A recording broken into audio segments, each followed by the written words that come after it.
Hello friends, welcome to my channel.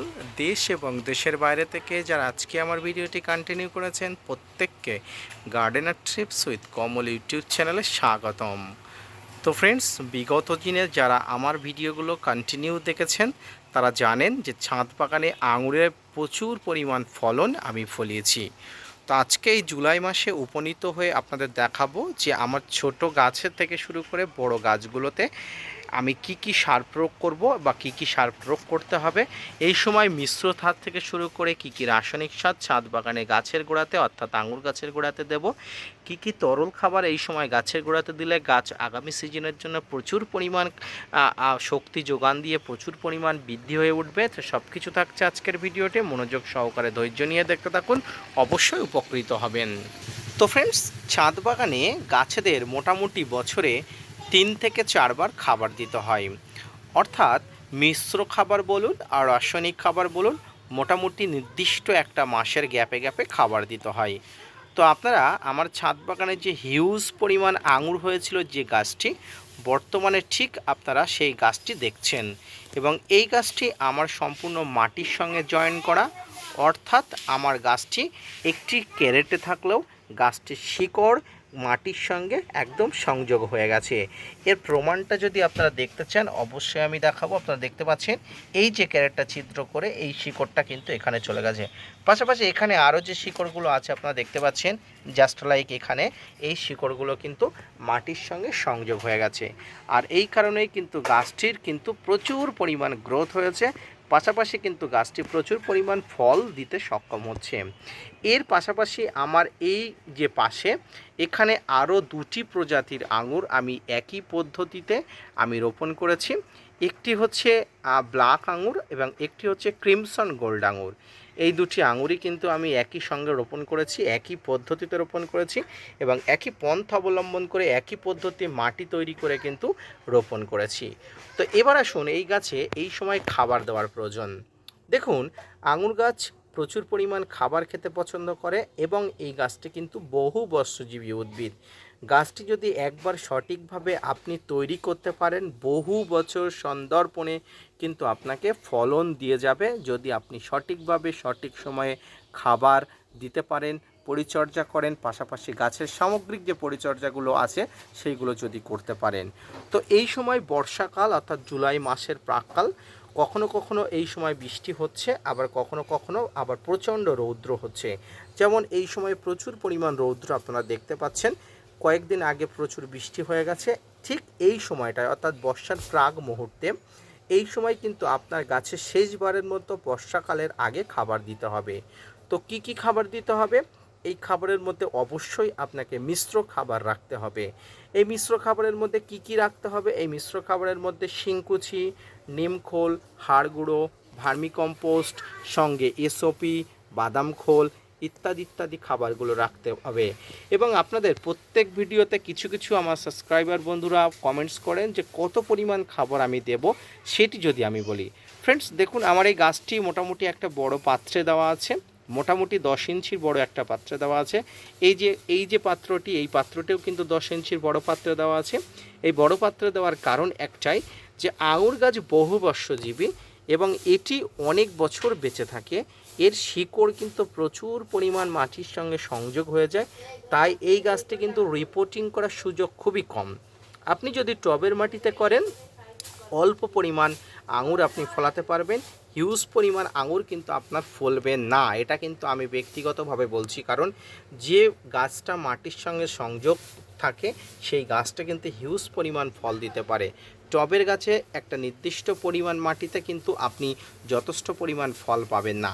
তাই আপনার যদি জায়গা না থাকে আপনি টবের মাটিতে করবেন।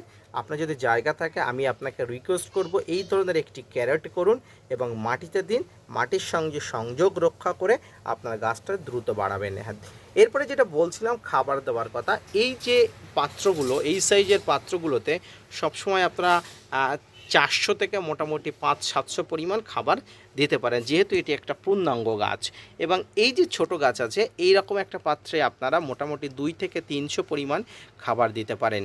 এবং মিশ্র খাবার যে খাবারটির কথা বলছি, এই মিশ্র খাবারটি কিন্তু একই ধরনের খাবার, যে খাবারটি কিন্তু আপনার ছাদ বাগানের সমস্ত গাছেদের জন্য তৈরি করেন।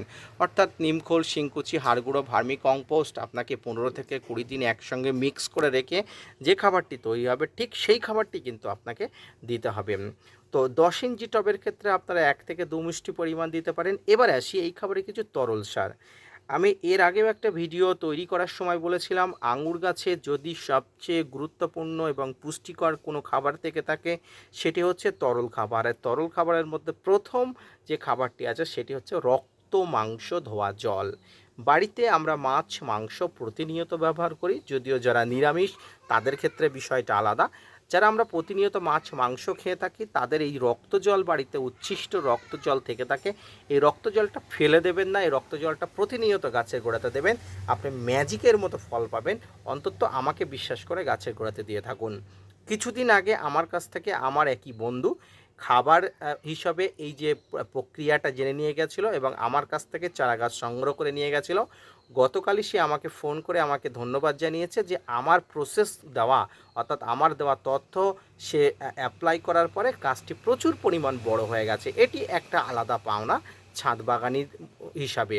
তো ফ্রেন্ডস, আপনারা যারাও এই সময় ছাদ বাগানে গাছের খাবার দিতে চান, বিশেষ করে আঙুর গাছে, প্রত্যেকে এই সময় এই মিশ্র খাবারটি অবশ্যই দিবেন এবং আপনাদের টবের আয়তন গাছের বয়স অনুযায়ী অবশ্যই খাবারটি দিবেন।